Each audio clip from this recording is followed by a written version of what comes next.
Hi, I'm Antonio Vecchio, the Consumer Engagement Lead at the Spinal Research Institute. And today I'm just going to have a nice casual chat with SRI board member and Paralympic gold medalist, Nick Morris. How are you, Nick? Yeah, great. Really good. Have you enjoyed the Paralympics so far? Yeah, I have. Yeah, it's been terrific. We're day 2 or day 3, and I've been lucky enough to do a bit of commentary on the Aussie rollers, and they're just they're hitting their straps nice and early, which is good. Yeah, definitely. They've had some good results so far. Overall, and you said it's day 2, so as we speak, the medal count is Australia has 6 gold medals, 2 silver and 6 bronze. So it's a good result so far for the team, and hopefully by the end of the games, we've increased on that. I guess, and I mentioned in the intro, you're a Paralympic gold medalist yourself in Atlanta. What was that like for you? It was bittersweet. The actual organisation and the organising committee was terrible. They basically had 2 separate organising committees, not like these days where they're all one. We had no blankets. The keys, they're looking for keys to open up the place. None of the sponsors would sponsor the Paralympics, but we beat America in their own backyard, and Great Britain took away with the gold medal when not one person expected us to. You probably would have got 100 to 1 on us winning the gold medal at a betting agency, I reckon. I was going to say, you're allowed to bet on the Paralympics now, so that's ridiculous. This would be a fair odd. So nothing like beating America in their own backyard, I would imagine. Oh, totally. Well, it'd never been done before, and they were gold medalists, so they'd been gold medals for the past 5 Paralympics, so it was an absolute shock, especially in their own backyard. Yeah, it would have been an amazing feeling. And I guess looking at the Paralympians in these games, not just like guys like yourself that have medaled, but there are going to be Paralympians that don't medal. The experience for them, maybe if you could give the audience a bit of an insight of the overall experience of the progression of getting to a Paralympics. And well, it's quite interesting. I mean, I won't say Paralympians have a different course, but inevitably you may have an injury or an illness or something like that that ultimately gives you some form of disability. But then the progression is the same. You need to come through local competition and be elite at that. Then you go to state competition and make the state team.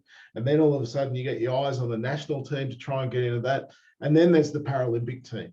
So all of those progressions are about getting yourself faster, stronger, better, so that you can make sure that when the selectors are ready to pick the team, that you're an automatic selection, that you've worked harder than anyone locally, but then as a group, you're working harder than anyone internationally. And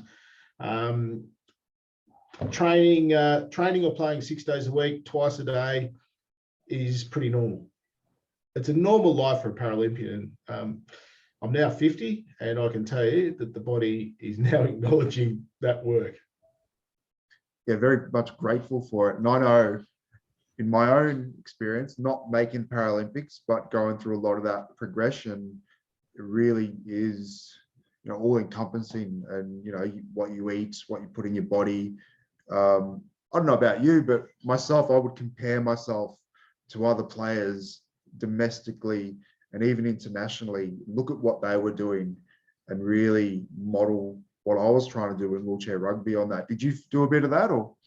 Yeah, I did, but then I just refined myself to what the team needed. And really, I think that's one of the healthy things, is that you get rid of all the peripheral and you actually just worry about how you can be the best for that group of players on the court and the team as a whole.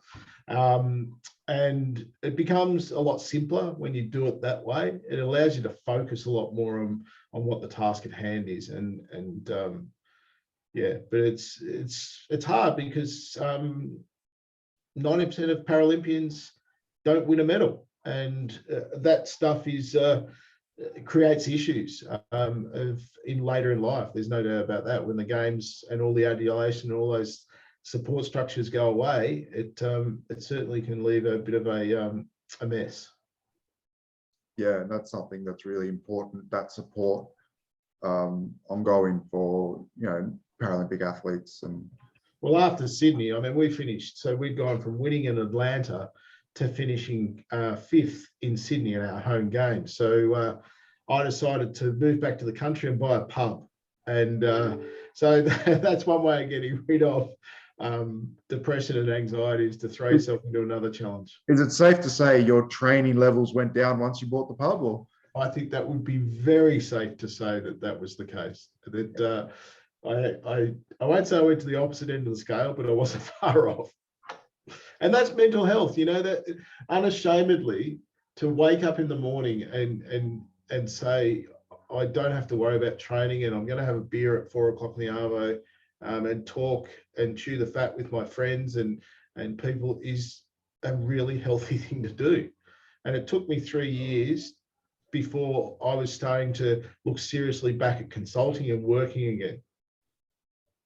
But that's okay. I came out the other end, and some players, like, dare I say it, a friend of SRI, Sandy Blythe, who was integral to the Austin Hospital and my upbringing, and many, Danielle De Toro, who is a flag bearer, was an instrumental role model. He was one of the unfortunate ones that didn't make it through the process because he basically spent all his chips training and his body literally ran out of gas. yeah, that really is. I remember hearing that story when I first had my injury at the time. Of his, I guess, tragedy is a word to say it, and you obviously knew him quite well. You know, that's the toll of being an athlete who doesn't make it, or who made it, sorry, in his case, but that adjustment afterwards. And there's a lot of athletes as well that, you know, don't become Paralympians, but go through the process of, you know, that progression you speak about. And then it's a matter of what do I do? Do I try and get back? You know, you try and get back and then that doesn't work out. So it is that, you know, we hear athletes talk about sacrifice. It's not necessarily the sacrifice before the games or before the event. It's also after as well, that the impact that it's had on their overall life. Yeah, well, that's why Paralympics Australia is throwing resources into wellness after the games, and the AOC, the Olympic Committee, and they're on parallel paths. Like the Paralympics and the Olympics have a parallel path of humans, and the Olympics are the same. They have a lot of people who didn't make it or who missed a gold medal by a touch. And also the other thing that's really important to note is that when you're training or playing 7 days a week, once again, 90% of the athletes are getting no wages. You can't actually have the time to train. So not only are you not getting income, you're not working, and your skill set is as a wheelchair basketballer. Come the end of the games, all of a sudden you go, I need a job. What do I do? And that's also a consideration. So it's the great thing now is things like SRI and Paralympics Australia and Sport Australia, all these organisations are recognising that was a big shortfall from previous games, and to now throw resources at that so that athletes can transition back into being normal people, waking up, taking the dog for a walk, going and having a coffee, doing a job interview, and having a CV. And probably the biggest thing is that adrenaline and adulation when you're competing at the games is a drug. And make no mistake about that. I mean, to compete in front of 15,000 adoring fans in Sydney was unbelievable. And the day you lose is the day it switches off and you just become Nick Morris, Joe Citizen. But in saying that, the flip side is, like you and I now, we have this amazing experience that we can impart to people. And like all things, I think the greatest educator in life is failure or adversity. And I think it makes you a wise person as you get older, that the adversity and how you've overcome it certainly allows you to, I think, get to an age like I am now, where you take a deep breath and can be measured in how you're approaching life. And that's where sport and life really overlap because, in sport, there's a scoreboard, and at the end of the day, end of the game, you can have a great game. You can have a great, performance as a team or as an individual, but still not win. And that can be life as well. Everything can be going right, but sometimes you just don't get the result. You might not get the promotion. And that's, a lot of people say, oh, sport is sport, but I think there are great valuable lessons that we can learn off sport. You mentioned there Danny DeToro, and she's one of the flag bearers alongside Riley Batt. You know Danny well. Interesting. Her first Paralympics was yours in '96, and she's still going strong. She's an amazing girl. Like, we're actually in hospital together, believe it or not, and she's an amazing person because she really saw a goal and went after it. And she's terrific with what she's able to achieve, and her transition, that she's transitioned from tennis, which is a pretty dynamic and pretty full-on sport in terms of physical, into table tennis, which is less physical, probably more mental because and more agile.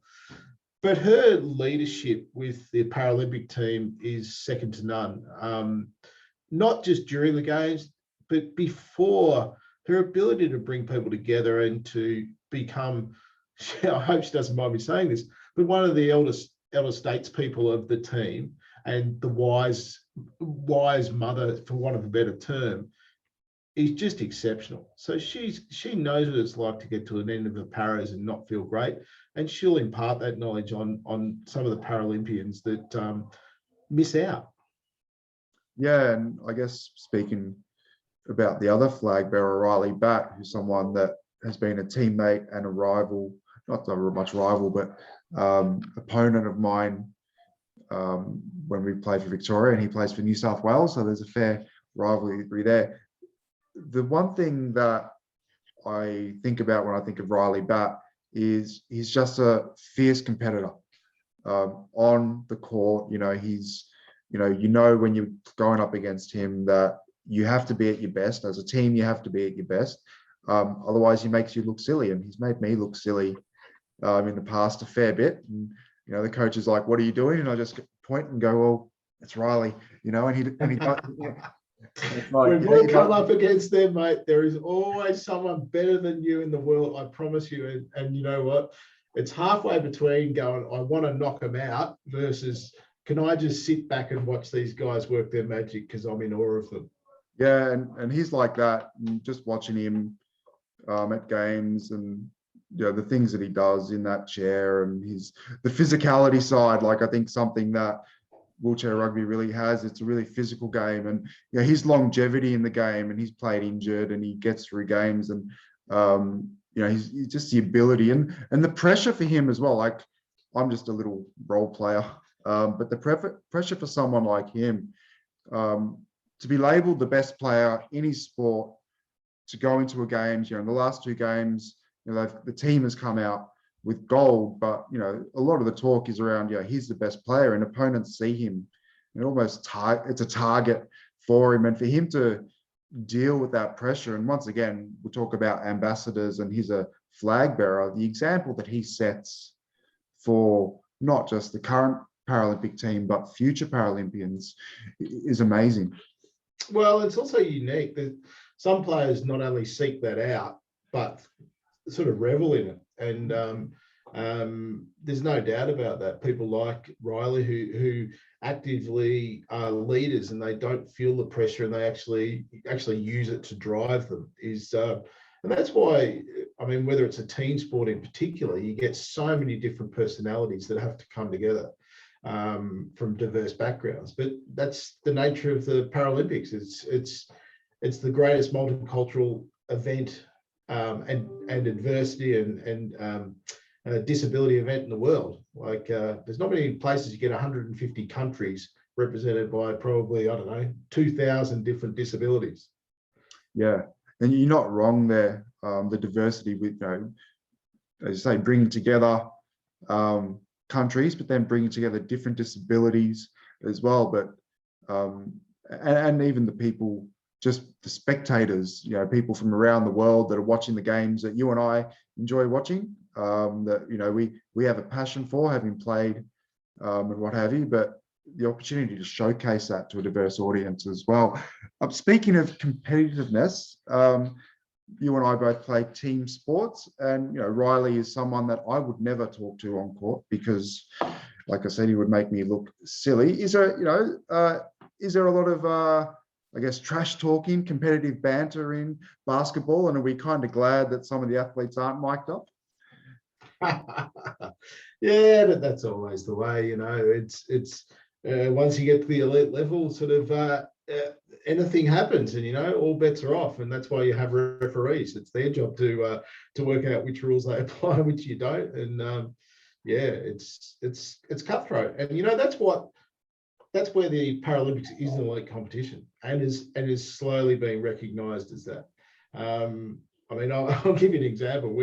The Rollers once did a bit of a tour with the Boomers, the able-bodied basketball team, and we were playing the Canadian version. So the Canadians brought over their able-bodied team and their wheelchair team, and we did a tour around Australia. Anyway, one of the first games, actually Sandy Blythe basically started to punch up on court. And it was interesting that the Rollers came out to see it. And from that moment, they gone, wait on, these guys aren't mucking around, because there's chairs, people in chairs, out of chairs. And it was full on. It was us stamping our ground to go over and say, we need to mentally beat you guys to go to the next level. And I'm not condoning fighting, but that was our way, that we were on the edge of competition, and it was fair dinkum.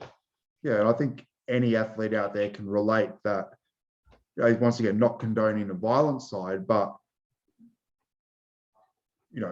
in a way, sport is imposing your will on the opposition.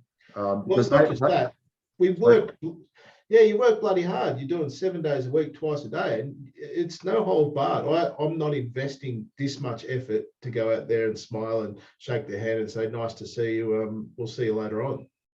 No, that's right. And they're not there to say, oh, look, you played well. Yeah, they want to go back to their families. They want to go back to their friends and say they've won. And they want to have that medal around their neck, and not go home empty-handed. So there is that competitive side, and that brings out those competitive juices. I'm guilty of being competitive and having white line fever. But it is funny though. Antonio, now as you get older, I go for a bike ride with a mate of mine on a Saturday morning. We go and have a latte, we stroll along, we look at it, smell the roses, do whatever. And if he wanted to go a bit faster and challenge me to the other end, I'll go, mate, knock yourself out. I'll catch up with you when you're down there, because it's a different mindset. You actually become different animals, and it's almost like being an actor. You switch on what you need to whenever you can, and that's probably one of the preservations as well, that you can have different characters. You can be a person who's a businessman, you can be a person who's an athlete, then you can be a dad, and then you can just be Nick Morris who wants to go for a wheel. And it's that juggling of those personas is really, and it's the tie into SRI as to the health and well-being of being someone with spinal cord injuries. And I'm going through that at the moment with having cortisone injections in my shoulder and my wrist, and urodynamics, and all those things that are actually part of our lives are really important. And it's knowing where you can go to get those resources, and that's where SRI is so important, about the wellness of people. And as we often say, it's not about getting people walking, it's actually giving people who are here and not walking quality of life. And so whether it's sleep apnea, or it's carpal tunnel research, or it is knowing about getting a cortisone injection in your wrist under MRI, or whatever it is, that you're getting the best care that will allow you to keep mobile. And even from my point of view, there's been a lot of research done, obviously, into the benefits of sport across the community, but specifically with sport with people with spinal cord injuries. And in my own experience, I don't think I would be as independent as I am now if I didn't come across wheelchair rugby. And there's, at SRI, we talk about quality of life. And there's been some good studies into how sport can help people, not necessarily competitive sport, but recreation in general can help people with spinal cord injuries, mentally, physically, but also with their ability to live independently. Well, and you know how we were talking about the elite pathway from grassroots to state to national, whatever. The recreation side is exactly the same. Is that I started off playing basketball at local comp to see if I liked it. And then the flip side, after my elite competition, all of a sudden I play basketball again because I like it, not because I have to, and it's an elite thing.